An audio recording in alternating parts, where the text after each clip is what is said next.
Nous l'avons vu dernièrement, donc pas plus tard que dimanche dernier. S'il y a bien un événement imminent qui ne doit pas nous surprendre, c'est l'enlèvement de l'Église. Ou si vous voulez, le retour du Seigneur, c'est la même chose.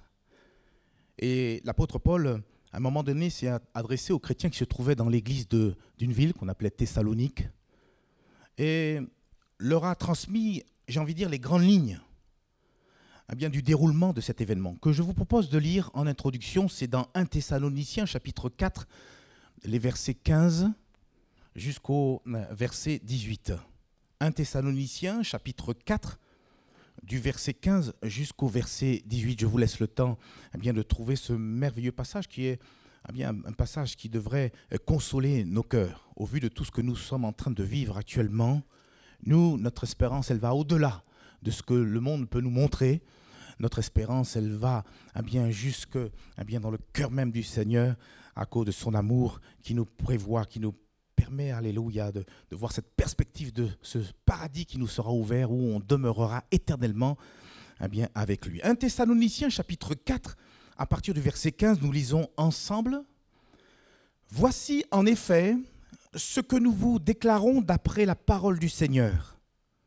Nous, les vivants restés pour l'avènement du Seigneur, nous ne devancerons pas ceux qui sont morts. Car le Seigneur lui-même a un signal donné à la voix d'un archange et au son de la trompette de Dieu descendra du ciel et les morts en Christ ressusciteront premièrement. Ensuite, nous les vivants qui serons restés, nous serons tous ensemble enlevés avec eux sur des nuées à la rencontre du Seigneur dans les airs et ainsi nous serons toujours avec le Seigneur. » Et l'apôtre Paul de rajouter au verset 18 « Consolez-vous donc les uns les autres par ces paroles. » Et en effet, ce que nous venons de lire est ni plus ni moins un sujet de consolation pour tous ceux qui sont véritablement des chrétiens, des enfants de Dieu nés de nouveau. C'est, comme je l'ai dit dimanche dernier, l'aboutissement de toute notre marche, de toute notre vie chrétienne, de toute notre foi, les moments de difficulté, d'épreuve à cause de notre foi.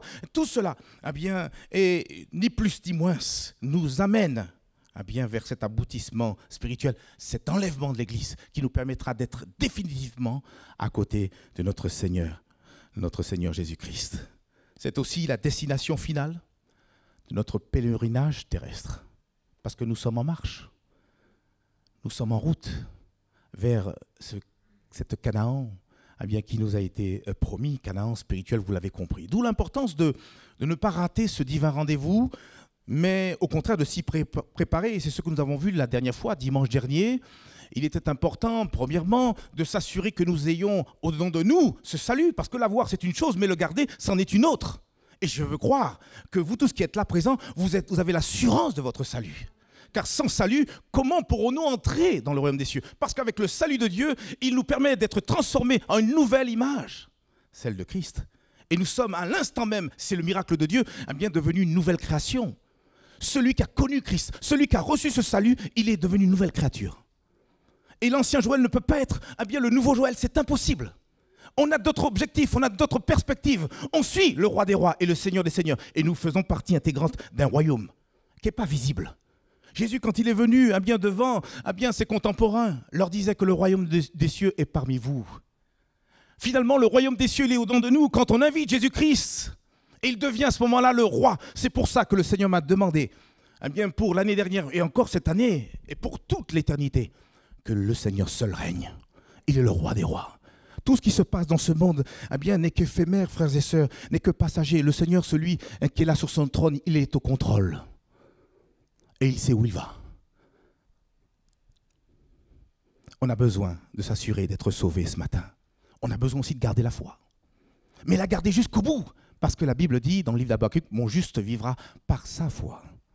Pas la foi du frère, de la sœur ou du conjoint, des enfants, des parents. Par ta foi, mon frère, tu pourras vaincre même la puissance des ténèbres. Et tu pourras marcher jusqu'au bout. D'où l'importance de garder la foi. Et puis aussi de marcher parallèlement sur le chemin de la sanctification. Sans la sanctification, nul ne verra le Seigneur. j'ai beau apporter les plus belles louanges, j'ai beau prier, si je ne me sanctifie pas jour après jour, si je ne marche pas en conformité à la parole de Dieu, je ne pourrai pas non plus entrer dans le royaume des cieux. Ce n'est pas moi qui le dis, c'est la parole de Dieu.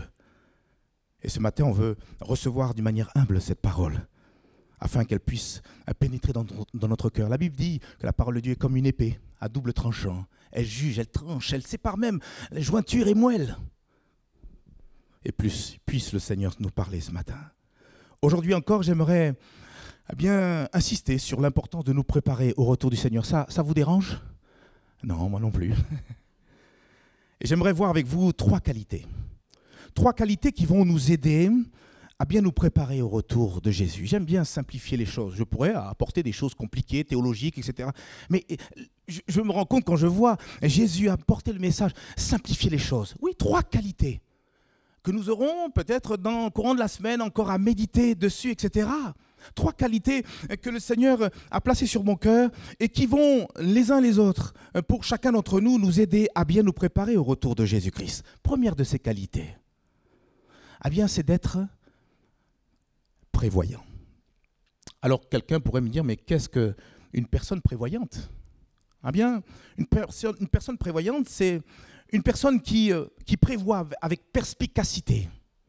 C'est quelqu'un qui prend des dispositions en vue de ce qui doit arriver ou peut arriver.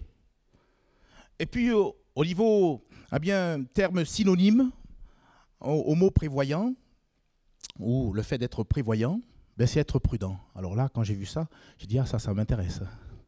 Être prudent, être précautionneux, être réfléchi, et finalement être sage. Et c'est le roi Salomon, l'homme, vous le savez, le plus sage au monde, qui nous invite à considérer un minuscule insecte. Vous savez de qui je veux parler? La fourmi.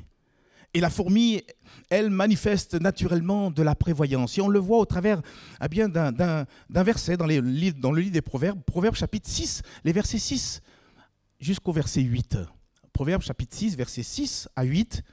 Et nous lisons ce que exprime le roi Salomon. Il l'adresse particulièrement aux paresseux. Mais je pense que ce message, ce verset, s'adresse à tous. Et il dit quoi? Il dit, va vers la fourmi, paresseux. Considère ses voies et deviens sage. Parlant de la fourmi, elle n'a ni chef, ni inspecteur, ni maître. Pourtant, elle prépare en été sa nourriture. Elle amasse pendant la moisson de quoi manger.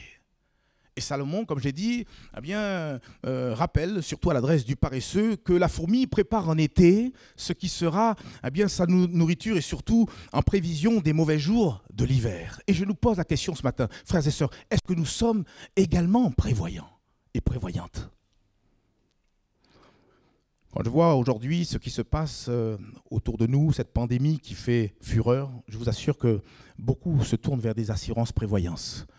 Par rapport à toutes sortes d'aléas qui pourraient arriver, peut-être la perte d'un travail, tomber dans le chômage pour certains, donc par crainte de la mort, prendre ces assurances vie, assurances prévoyance, pour prévoir l'avenir.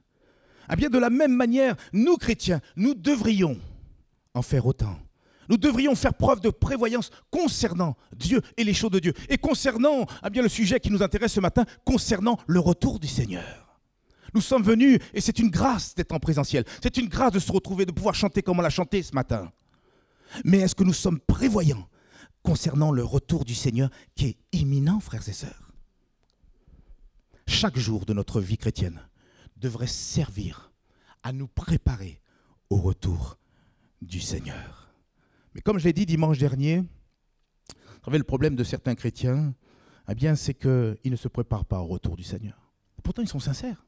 Ils chantent comme nous, ils prennent le pain et le vin comme nous, mais ils ne se préparent pas. Et pourquoi? Peut-être pour 2 raisons. Soit, ils ignorent, ou ils ne se sont pas attardés sur ce qu'est un événement essentiel dans la vie du chrétien. Comme j'ai dit, l'aboutissement de toute notre vie chrétienne. Ils ne se sont pas attardés, ils ignorent ces choses. Ou bien d'autres, et ça c'est plus grave, parce qu'ils ne croient pas. Et je l'ai dit dimanche dernier, on peut être devant la parole de Dieu et accepter tel chapitre, et puis juste le chapitre suivant, le refuser. Oh non, ça c'est trop gros, ça c'est trop flagrant. Quoi? Des millions de personnes en un instant vont décoller de la terre, vont disparaître? Oh, ça c'est trop gros. Et vous ce matin, croyez-vous au retour du Seigneur? Et voyez-vous, ces mêmes chrétiens, eh bien, qui ne croient pas, ou qui croient à moitié le Seigneur, eh bien, ils vivent dans l'insouciance plutôt que dans la prévoyance. Et Jésus a déjà prévenu ses disciples concernant son retour. Il a dit quoi? Regardez dans Matthieu chapitre 24, versets 37 à 39. Regardez juste, Jésus nous a tout dit d'avance. C'est pour ça qu'on a besoin eh bien, de se préparer avec tout ce qu'il nous a donné. Il dit, Matthieu chapitre 24, versets 37 à 39, « Ce qui arriva du temps de Noé arrivera de même à l'avènement du Fils de l'homme. Car dans les jours qui précédèrent le déluge, les hommes mangeaient et buvaient, se mariaient et mariaient leurs enfants, jusqu'au jour où Noé entra dans l'arche. Et ils ne se doutèrent de rien, jusqu'à ce que le déluge vint et les emporta tous. Il en sera de même à l'avènement du Fils de l'homme. » Frères et sœurs, vous avez entendu ce que Jésus a dit? Il en sera de même. C'est pas, peut-être, c'est pas, non, c'est une affirmation. Il en sera de même à l'avènement du Fils de l'homme. Nous sommes encore dans cette génération de Noé, où les gens vivent dans l'insouciance. Alors je peux le comprendre des inconvertis. Mais pour nous, chrétiens, nous avons besoin d'être alertes. Nous avons besoin eh bien, d'être des hommes et des femmes prévoyants, prévoyantes. Que Dieu nous garde de tomber dans la folie de l'insouciance. Au contraire, qui nous aide à manifester la sagesse de la prévoyance. Car voyez, la vérité, je l'ai dit même en introduction tout à l'heure, nous sommes en voyage. Est-ce que vous ne voyez pas mes bagages là? Ils sont invisibles, mais je suis en voyage. Je suis en voyage. On le sait, tous les biens ici-bas sont appelés à périr, à disparaître. Même tout ce qu'on peut acquérir. Frères et sœurs, béni soit Dieu pour toutes les bénédictions que Dieu pourrait nous accorder. Les projets, parce qu'on prévoit finalement.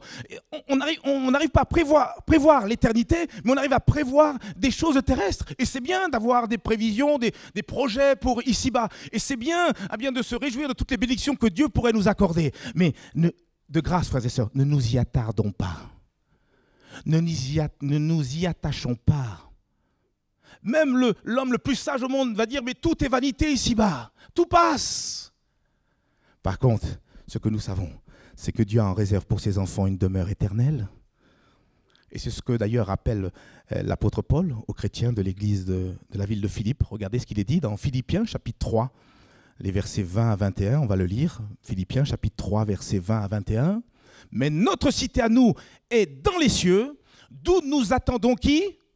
Notre Sauveur, le Seigneur Jésus-Christ. » Et verset 21 précise, qui transformera le corps de notre humiliation, ce corps corruptible, en le rendant semblable au corps de sa gloire par le pouvoir qu'il a de s'assujettir toutes choses. Mes amis, ce sera merveilleux, ce sera extraordinaire.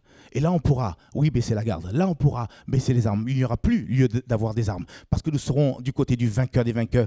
Et nous serons, alléluia, éternellement, d'éternité en éternité, dans cette cité qu'il a préparée pour ceux et celles qu'il aime. Frères et sœurs, en Jésus-Christ, nous sommes que de passage sur la terre.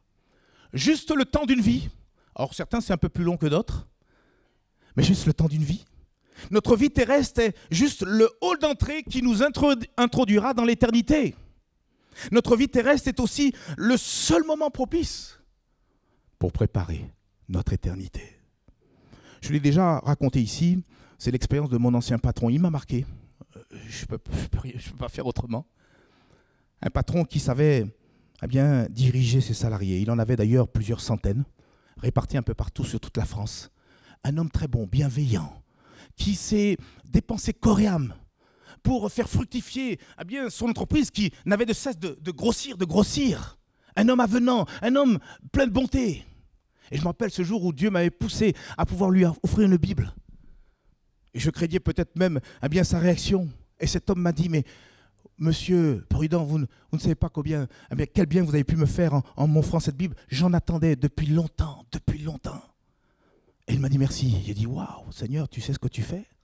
Quelqu'un l'a dit dans une de ses prières, on a besoin, même dans ce temps particulier, de pouvoir, alléluia, continuer à évangéliser. Et voilà que cet homme, il s'appelait André. Il a été stoppé net dans ses prévisions de voir bien encore cette entreprise grandir et même passer sur le plan international. Pourquoi? Parce qu'il a eu une tumeur à la tête. Très rapidement, il a été hospitalisé d'ailleurs sur Marseille. Et moi, j'étais à l'époque sur Toulouse. Et je me rappelle ce moment où au téléphone, parce que quelquefois je l'appelais, il ne pouvait pas répondre à tout le monde, mais il acceptait que je lui parle. Et pour moi, c'était un honneur. Et il m'a dit, mais Joël, voilà ce qu'il a dit. Un homme qui ne connaît pas Dieu, un homme qui était honnête avec lui-même. Mais il m'a dit la chose suivante. Joël, j'ai dépensé toute mon énergie, tout mon temps à travailler, à faire fructifier mon entreprise. Mais je me rends compte que maintenant, que je n'ai pas pris le temps de penser à mon éternité. Je n'ai pas pris le temps de résoudre la question du salut de mon âme. Et pour faire vite et faire court surtout, par la suite, le Seigneur lui a permis de réellement faire la paix avec le Seigneur. Étonnamment, il y avait un pasteur qui souvent, régulièrement, venait le visiter, qu'il ne connaissait pas, mais ils se sont rencontrés. Certains pourraient dire le hasard, mais ce n'est pas le hasard. Et cet homme, j'en suis convaincu, je le rencontrerai dans le ciel de gloire. Frères et sœurs, soyons prévoyants les uns les autres. Jésus lui-même a dit, dans Marc chapitre 8, verset 36, ne le cherchez pas, que sert-il à un homme de gagner le monde s'il perd son âme? S'il perd son âme. Mais voilà, certaines personnes ne comprennent pas la valeur de l'âme. Ton âme est plus importante que ton corps. Parce que si le corps retourne à la poussière, quoique il va connaître aussi une résurrection, ton âme, elle, après ta mort, directement, va dans son lieu d'éternité. Et c'est soit, cette éternité, tu la passeras avec le Seigneur, ou cette éternité, tu la passeras dans ce lieu de tourment, qui, je veux le préciser, au départ n'était pas préparé pour, l'homme, mais était préparé pour le diable et pour ses anges. Alors, frères et sœurs, soyons des chrétiens sages et prévoyants, en mettant dans nos vies la priorité des priorités, à nous occuper du salut de notre âme, ceci afin d'être fin prêt. Parce que Jésus l'a dit au travers d'un des dons spirituels ce matin, il revient bientôt. Il est à la porte. Il est là. Il est -1 sur le cadran, alléluia, de l'horloge du monde. Le Seigneur est à la porte. Je termine ce premier point en déclarant que celui qui est le maître ou l'expert en la matière de prévoyance, c'est Dieu notre Père Céleste. Vous êtes d'accord avec moi ou pas? Quand je réalise que la chute de l'homme était actée dans le Jardin d'Éden, Dieu, dans sa préscience, mais aussi à cause de son amour pour chacun d'entre nous, avait déjà préparé un plan de salut pour chacun d'entre nous. Regardez ce qu'il est dit dans 1 Pierre, chapitre 1, versets 18 à 20. Sachant que ce n'est pas par des choses périssables, par de l'argent ou de l'or, que vous avez été rachetés de la vaine manière de vivre que vous aviez hérité de vos pères. Mais il rajoute au verset 19, mais par le sang précieux de Christ, comme d'un agneau sans défaut et sans tache. Verset 20, prédestiné avant la fondation du monde et manifesté à la fin des temps à cause de vous. Frères et sœurs, ne pensons pas une seule seconde que le Seigneur a été surpris de ce qui s'est passé dans le Jardin d'Éden. Il était parfaitement au courant. Il est Dieu de toute éternité, il n'a ni commencement ni fin. Et croyez-moi, dès la fondation du monde, parce que je crois en la parole de Dieu, Dieu avait déjà prévu un sauveur. Il avait même anticipé, avec la création du monde, de pouvoir, à côté de cela, prévoir pour tous ceux qui croiraient en lui un merveilleux paradis. Et c'est ce que Jésus-Christ lui-même exprime au travers d'une de ses paraboles dans Matthieu chapitre 25, le verset 34. Le roi, et pour nous, nous comprenons, pour nous, le roi c'est Jésus. Et le roi dira à ceux qui seront à sa droite, venez, vous qui êtes bénis de mon Père, prenez possession du royaume qui vous a été préparé dès la fondation du monde. Tout est déjà prêt. Dieu a tout anticipé parce qu'il est le maître, il est l'expert en la matière concernant la prévoyance. Alors si notre Père Céleste est prévoyant, nous ses enfants, on dit bien tel père, tel fils, non? On pourrait dire tel père, telle fille, hein? C'est pareil. Nous aussi également soyons prévoyants parce que le Seigneur il revient à la porte. Deuxième qualité qui va nous aider à nous préparer au retour de Jésus, c'est le fait d'être vigilant. On a parlé de prévoyance, mais il faut aussi que nous soyons les uns les autres vigilants. Alors qu'est-ce qu'une personne vigilante? Une personne vigilante, c'est une personne qui fait preuve d'une attention dévouée. C'est une personne qui veille avec beaucoup de soin sur quelqu'un, sur quelque chose, sur une situation. Et voici donc une autre qualité qui va nous permettre de bien nous préparer au retour de Jésus. Être vigilant. Et je crois même, et je pense que vous serez d'accord avec moi, la vigilance, on la retrouve partout dans notre vie chrétienne. Il faut constamment qu'on soit vigilant, frères et sœurs.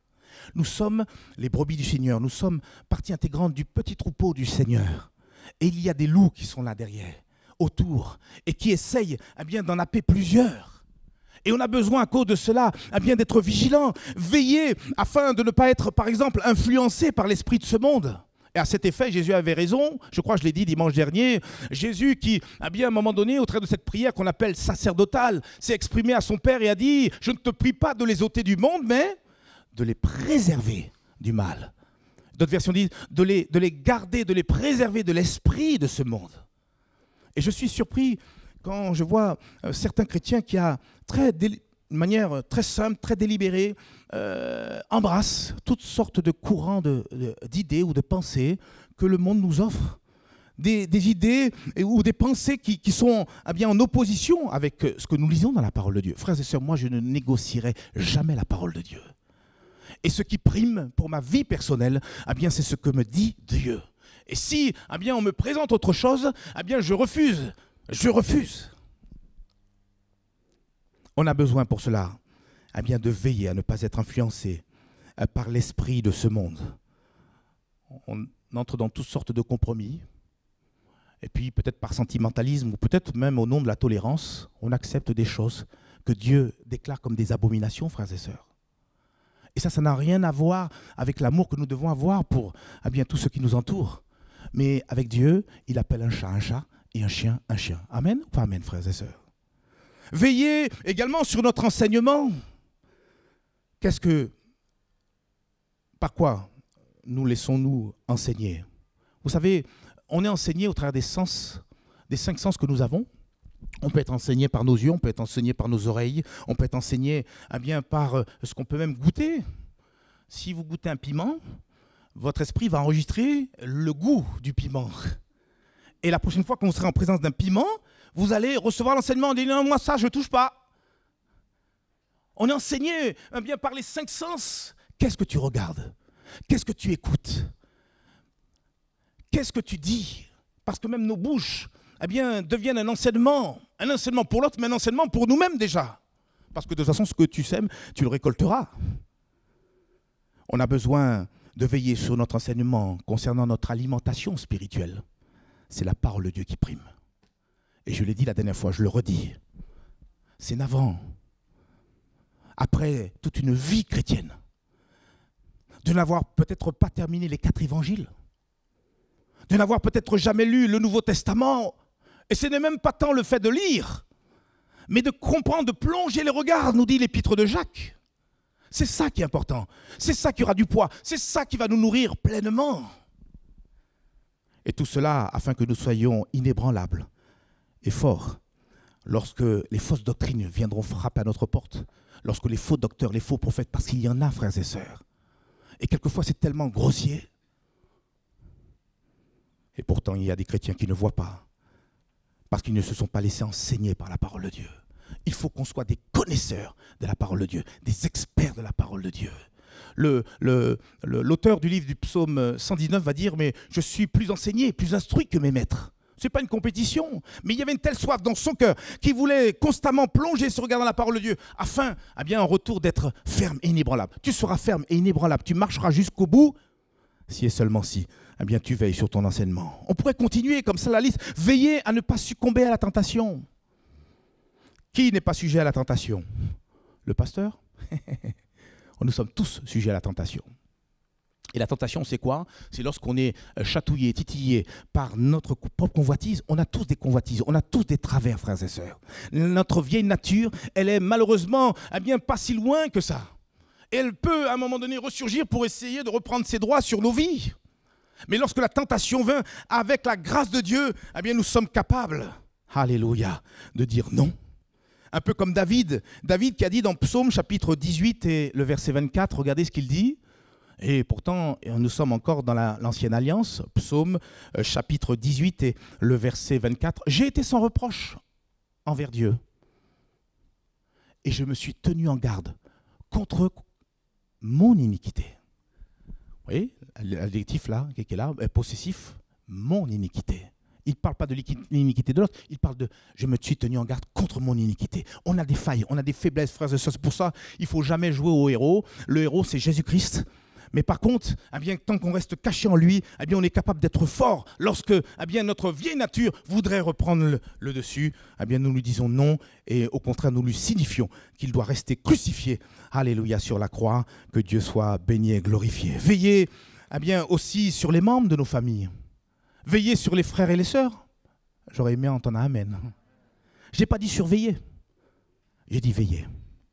Et pour appuyer ce que je dis, regardez Hébreux chapitre 10, verset 24, vous relirez tranquillement tous ces passages. Veillons les uns sur les autres. Et il explique pourquoi. Pas pour entrer s'ingérer dans les affaires d'autrui. Frères et sœurs, occupez-vous de vos affaires. Est-ce que je peux me permettre de dire ça? Et je le dis avec amour, occupons-nous de nos affaires. Par contre, il dit, veillons les uns sur les autres pour, alors il donne la raison, pour nous exciter à quoi? À la charité, autrement dit à l'amour et aux bonnes œuvres. Un peu comme disait Caïn à Dieu, suis-je le gardien de mon frère? Eh bien, on connaît la réponse. Oui, nous sommes les uns les autres des gardiens. Et nous devons veiller avec amour sur mon frère, sur ma sœur. On doit veiller sur nos propres familles. Quel est cet homme qui pourrait dire « mais moi je veux servir l'Église, je veux servir Christ, etc. » s'il ne s'occupe pas de ses propres enfants, qu'il ne s'occupe pas de son propre conjoint? C'est un non-sens. Celui qui ne s'occupe pas de ses proches, il a renié la foi. Il est pire qu'un infidèle. Et si nous ne l'entendons pas ici-bas, nous l'entendrons de la part du Seigneur. Veillez sur les membres de nos familles, sur nos frères et sœurs dans la foi. Et puis, bien sûr, nous devons redoubler de vigilance à l'égard du diable. Jésus l'a déjà désigné, il a dit qu'il est le voleur, celui qui vient dérober, égorger et détruire. Et nous l'avons entendu au travers d'un don spirituel qui invitait peut-être une personne, plusieurs, à pouvoir renouveler le don. Et le diable fera tout pour essayer de dérober tout ce qui pourrait correspondre à les bénédictions que nous avons reçues de la part du Seigneur. Il veut dérober notre salut. Il veut dérober votre joie, votre enthousiasme, votre zèle. Il veut enlever votre paix. C'est lui qui est le dérobeur de toute pureté et toute dignité. C'est lui qui veut enlever toute bonne conscience de notre esprit. C'est lui qui veut nous enlever nos dons et nos talents. C'est pour ça qu'il faut prendre en compte ce que Jésus nous dit ce matin. Il dit dans Apocalypse chapitre 3 et le verset 11, la recommandation suivante. Jésus qui parle, il dit, je viens bientôt. Retiens ce que tu as, afin que personne ne prenne ta couronne. Retiens, mon frère, ma soeur, jusqu'au bout du voyage. Retiens, il y a des gens qui étaient équipés, qui étaient bénis par le Seigneur. Et au fur et à mesure de la marche, à cause des difficultés, des adversités, et surtout à cause du diable, ils se retrouvent dépouillés et nus. Et bien sûr, pas du tout prêts pour le retour du Seigneur. Et enfin, il faut veiller parce que Jésus-Christ revient bientôt chercher les siens d'une manière soudaine. Je l'ai dit dimanche dernier, il reviendra d'une manière soudaine. Frères et sœurs, si on savait tous l'heure exacte où Jésus reviendrait, je vous assure, corona ou pas, on serait tous là. Masque ou pas, on ferait ce qu'il y a lieu de faire. Il y aurait beaucoup de balayages, beaucoup de changements. Mais le Seigneur met tout le monde sous un même piédestal. C'est le piédestal de la foi qui fait que, que le Seigneur vienne le matin ou le soir, on est prêt. Parce que nous croyons, nous avons pris Dieu au sérieux comme on l'a partagé dimanche dernier. Regardez ce que Jésus dit. Et il souhaite que nous soyons veillants quand il reviendra, pas endormis. Je ne dis pas, à demain il faut savoir dormir physiquement. Et ce n'est pas sur ce plan-là que je suis en train de vous parler. Je vous parle de l'endormissement spirituel. Parce qu'on peut être même ce matin-là, ici présent, et être endormi spirituellement. Vous savez ce que cherche le diable dans sa subtilité? Il cherche à nous occuper. Pour certains, il les berce. C'est ce qui s'est passé pour Samson. Samson avait un potentiel. Et le diable l'a endormi sur les genoux du péché. Et quelquefois, il nous occupe. Paf, il ouvre la télé, il nous met devant, et on ne fait plus de bruit. On est inactif. frères et sœurs, ne me faites pas dire ce que je n'ai pas dit, même par rapport à la télé. Mais je crois qu'on sait bien ce qu'il y a lieu de faire. Et si on prend Dieu au sérieux, bien on mettra la priorité des priorités. En tout cas, bien de dégager un maximum de temps pour chercher la face de Dieu, pour nous préparer comme il se doit. Amen ou pas amen, frères et sœurs? Il faut me dire si je dis vrai ou pas. Regardez ce qu'il est dit dans Marc chapitre 13, versets 35 à 37. C'est Jésus qui parle et qui dit, qui veut bien entendre, « Veillez donc, car vous ne savez pas quand viendra le maître de la maison, ou le soir, ou au milieu de la nuit, ou au chant du coq, ou le matin. Craignez qu'il ne vous trouve endormis à son arrivée soudaine. Ce que je vous dis, je le dis à tous. » Et qu'est-ce qu'il dit? Veillez. C'est important de veiller. Mon frère, il y a un chant qui dit, veille au matin, veille jusqu'au soir, parce que le Seigneur, il est à la porte. Je voudrais conclure avec une troisième qualité, une troisième et dernière qualité. Vous avez compris, la liste n'est pas exhaustive, mais pour ce matin, pour nous, ce matin, il est bon de s'arrêter encore sur cette troisième et dernière qualité qui va nous permettre donc de nous préparer au retour de Jésus. Quelle est cette qualité? C'est le fait d'être aimant. On a vu qu'il faut être prévoyant, on a vu qu'il faut être vigilant, mais je crois qu'il est important aussi que nous puissions nous rappeler ce matin qu'il est important que nous soyons aimants. L'amour que nous avons pour notre Seigneur, voici encore ce qui nous permettra bien d'être fin prêts pour l'enlèvement de l'Église. Je crois que notre amour pour Jésus, c'est ce qui va aussi nous motiver, quelque part, à être prévoyants. Et c'est parce que j'aime le Seigneur bien que je vais être veillant par rapport à son retour. Notre amour pour Jésus, c'est aussi ce qui va nous donner d'être patients jusqu'au retour du Seigneur. Vous savez, les premiers disciples, l'Église primitive attendait déjà le retour du Seigneur. Et déjà, bien plusieurs milliers d'années sont passées et Jésus n'est toujours pas revenu.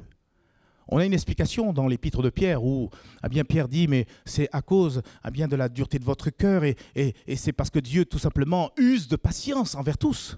Mais croyez-moi, c'est arrêté. La date, le Seigneur lui-même bien la connaît et il viendra et il ne tardera pas. Mais l'amour nous permet d'être patient et d'attendre bien ce divin événement. Dans mes notes, j'ai pensé à ce jeune homme, Jacob. Moi, il me passionne ce Jacob, parce c'est vrai qu'il a commencé mal, mais il a bien terminé, puisque la Bible nous dit qu'à la fin de sa vie, il adora, appuyé sur son bâton. Vaut mieux la fin d'une chose que son commencement. Et ce jeune homme, à un moment donné, Jacob a été amené vers son oncle Laban, et ce Jacob qui travaillait, qui était un jeune homme sérieux, a repéré une des filles de Laban qui l'intéressait, c'était la cadette. Une certaine, allez aidez-moi, Rachel, j'ai entendu, c'est bien. Rachel. Et il s'est fait un contrat entre Laban et puis Jacob, son neveu. Et il était question que Jacob puisse accepter de travailler, et j'ai envie de dire d'une manière gratuite, pendant 7 ans. Et en retour, il pourrait épouser la fille cadette Rachel. Et je suis étonné de voir la puissance de l'amour. Quand elle nous anime, je suis étonné de voir bien ce qu'il est dit de ce jeune homme, Jacob. Genèse, chapitre 29, verset 20. Regardez avec moi. Regardez rapidement. Premier livre de la Bible, Genèse, chapitre 29, verset 20. Ainsi Jacob servit 7 années pour Rachel, et elles furent à ses yeux comme quelques jours. Pourquoi? Parce qu'il l'aimait. Pourquoi? Parce qu'il l'aimait. Et vous le savez, pour la petite histoire, que par la suite, il a dû rempiler 7 autres années, parce que Laban était tout aussi rusé que Jacob. Donc il a fallu au total 14 ans pour acquérir enfin celle que son cœur, alléluia, aimait. Il y a un dicton qui dit, quand on aime, on ne compte pas. Eh bien, mes amis, j'ai l'impression que cette histoire est là pour l'illustrer. Hein. Vous êtes d'accord avec moi? Quand on aime, et surtout quand on aime de l'amour de Dieu. Et c'est pour ça que la Bible nous dit que l'amour divin, l'amour agapé est déversé dans notre cœur par le Saint-Esprit. Parce qu'il ne pouvait pas en être autrement. Cet amour, on ne peut pas le créer. Mais plus on passe du temps devant le Seigneur, cet amour nous envahit. Et c'est un amour qui est patient. C'est un amour qui est plein de bonté. C'est un amour qui ne se réjouit point du mal, qui ne se réjouit point de l'injustice, mais qui est bienveillant. C'est un amour qui croit tout, qui espère tout, qui supporte tout, qui pardonne tout, frères et sœurs. Un amour d'ailleurs qui ne périra jamais. Un amour que que même les grandes eaux ne peuvent éteindre. Voici donc la qualité, à mon sens, par excellence, qui doit nous animer afin d'être prêts pour le retour du Seigneur. Si tu aimes le Seigneur de tout ton cœur, toute ton âme, toute ta force, toute ta pensée, tu es heureux ce matin. Et je crois que quelqu'un qui aime le Seigneur de cette manière-là, c'est impossible. Il ne pourra pas manquer le retour du Seigneur. Parce que son amour sera tel qu'il sera désireux de voir de ses yeux celui-là même qui a accepté de mourir à la croix pour lui. Celui-là même qui a accepté la mort de la croix pour que, en retour, nous soyons pardonnés et, alléluia, réconciliés avec Dieu le Père. Nous aspirerons à sa venue. Quand on est amoureux, c'est ça. On est désireux d'attendre l'être aimé, qu'il soit présente devant nous et qu'on puisse exprimer notre amour, qu'on puisse se réjouir. Mais peut-être, et je veux terminer par cela, peut-être que nous avons besoin de reconsidérer la ferveur de notre amour pour Dieu ce matin. Ça sert à ça, après tout, la parole de Dieu. De nous remettre en cause, de nous placer devant la vérité de cette parole. Peut-être que ce matin, le Seigneur Jésus a besoin de nous poser la question qu'il a posée d'ailleurs à 3 reprises à un de ses disciples. Vous savez de qui je veux parler? Pierre. Et avec une parole bienveillante, je vois le Seigneur se tourner là, à travers le feu, parce que Pierre était en face de lui. C'est moi qui le dis ça. Pierre, m'aimes-tu? Et il le dit une deuxième fois, Pierre, m'aimes-tu? Et il rajoute encore une troisième fois, et c'est ce qui est, je peux le comprendre, pour Pierre inquiétant. Pierre, m'aimes-tu? Et vous le savez, Jésus, jamais pour écraser, jamais pour enfoncer le clou là où peut-être ça fait mal. Non, tout simplement, à ce moment-là, Jésus voulait apporter un enseignement, non seulement pour Pierre, mais tous ceux qui étaient là présents, et pour nous encore, en ce 21e siècle, pour nous faire comprendre qu'il n'y a rien de plus important que l'amour que nous avons pour Dieu. On peut être là et faire les choses parce qu'on nous demande de les faire, mais il n'y a aucun amour. Et quand on a de l'amour, on sait garder les commandements. C'est Jésus lui-même qui a dit, si vous m'aimez, alors vous verrez, vous garderez mes commandements. Et d'ailleurs, pour savoir, pour tester notre amour pour Dieu, regardez si vous mettez en pratique les commandements de Dieu. L'amour est important. Si Jésus a posé donc à 3 reprises cette question à Pierre, c'est certainement pour lui dire, voilà ce qui va te tenir debout. Voilà ce qui te donnera d'être fin prêt pour le retour du Seigneur. Non seulement pour continuer la marche avec Dieu, mais aussi pour être fin prêt au retour du Seigneur. Pourquoi je dis cela? Regardez ce qu'il est dit par la bouche de l'apôtre Paul, oui. Quand dans son dernier courrier, il s'adresse à un jeune homme du nom de Timothée, et on lit dans 2 Timothée chapitre 4 et le verset 7, ce qui est là, projeté derrière mon dos. « J'ai combattu le bon combat. J'ai achevé la course, j'ai gardé la foi. » Vous vous rappelez, on l'a lu dimanche dernier. Mais regardez le verset suivant, le verset 8. « Levant certainement les yeux, il va dire « Désormais la couronne de justice m'est réservée. Le Seigneur, le juste juge, me la donnera dans ce jour-là, et non seulement à moi, mais encore à tous ceux qui auront, quoi? Aimer son avènement. » Frères et sœurs, aimer l'avènement du Seigneur, c'est aimer, alléluia, le Seigneur Jésus. Ça revient à aimer le Seigneur Jésus, ce n'est pas autre chose. En fait, ce verset nous révèle que l'attente du retour de Jésus ne peut être vécue que dans l'amour. Et seuls ceux qui aimeront le Seigneur de tout leur cœur, leur âme, leur force, leur pensée, décolleront, frères et sœurs. C'est pour ça que Jésus parle de vainqueur dans le livre d'Apocalypse. Ces temps-ci, même poussé par ma femme, mon épouse, je suis encouragé à lire le livre d'Apocalypse. Alors je le lis, je le relis, je le relis, je le relis. Et il nous est fait mention de vainqueur. Un vainqueur, vous savez ce que c'est qu'un vainqueur? Et le vainqueur, c'est celui qui a gardé cet amour, qui l'a entretenu. La première église qui reçoit une recommandation de la part du Seigneur, c'est l'église d'Éphèse. Et il me semble que c'est cette même église où Jésus a dit, mais ce que j'ai contre toi, c'est que tu as abandonné ton premier amour. Et nous sommes là ce matin pour que le Saint-Esprit ravive cet amour. Nous sommes là ce matin pour dire, mais Seigneur, peut-être que je me suis laissé aller dans tel ou tel domaine. C'est quoi la priorité de ta vie? Là où se trouve ton trésor, là se trouvera aussi ton cœur, et vice-versa, finalement. Mais si Jésus est ton trésor, alors là aussi se trouvera ton cœur et toute ton affection. Que dire en conclusion? Certes, pour bien nous préparer au retour de Jésus, nous avons besoin de prévoyance. Il faut qu'on soit des hommes et des femmes prévoyants. C'est bien, certains disent je marche pas au jour le jour. Oui, pour certaines choses, oui. Pour d'autres, il faut projeter. Il faut se projeter, il faut anticiper les choses, il faut prévenir. Et on ne joue pas avec les choses de Dieu, les choses spirituelles. Et il faut de la prévoyance. On l'a vu, il faut qu'on soit vigilant, parce que le diable fera tout pour essayer de nous stopper dans notre marche chrétienne. Mais ce qui, à mon sens, c'est le plus important, c'est être aimant. Et aimer, c'est ressembler à Dieu, parce que Dieu est amour. Voilà ce que nous apprenons de lui. Et ma prière, c'est que nous puissions voir notre amour grandir de plus en plus en qualité, en quantité dans notre cœur, afin non seulement que nous puissions être attachés à Dieu, c'est ça la piété. La piété, par définition, c'est l'attachement à Dieu. Mais cet amour va aussi rejaillir sur notre prochain. On ne va pas se poser la question, est-ce que je dois l'aimer ou pas? Parce qu'on a compris que Dieu même nous invite à pouvoir aimer même notre ennemi. Oh, c'est puissant ça. Et ça, ce programme, il m'intéresse. Et ça fait partie de la loi, alléluia, du royaume des cieux. Frères et sœurs, que Dieu nous fasse grâce, que Dieu nous aide à comprendre ces choses. Baissons la tête, alléluia, en ces instants. Seigneur, tu es là, c'est indéniable. Et je suis content parce que j'ai été ce serviteur, oui, qui a exécuté ce que tu lui as demandé de faire. Ce que tu m'as dit de dire, je l'ai dit. Et tu sais exactement qui devait être là ce matin. Et plus on avance dans le temps, plus les choses deviennent de plus en plus sérieuses. Et tu nous demandes de nous positionner. Bientôt, les cœurs vont se révéler.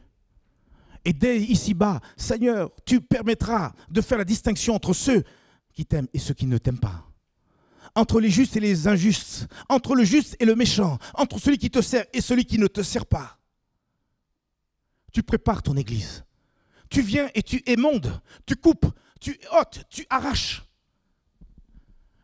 Et en même temps, tu protèges, tu émondes, tu purifies ton église. Et nous voudrions être de ceux et de celles que tu purifies encore en ce matin. Parce que nous voudrions être fin prêts. Quel honneur tu nous as choisis. Tu as parlé sur nos vies, tu as fait de nous, de tes enfants. Quel bonheur, quelle grâce. Et nous voudrions prendre au sérieux tes paroles. Et pour cela, réformer nos voix, réformer nos cœurs. Et Seigneur, mon Dieu, tu nous l'as parlé. Et ce matin, tu nous as invités aussi à reconsidérer cet amour pour toi. Seigneur, viens transformer, changer nos vies. Donne-nous de l'amour pour toi. Au nom de Jésus-Christ, Père, pour la gloire de ton nom. Amen, amen.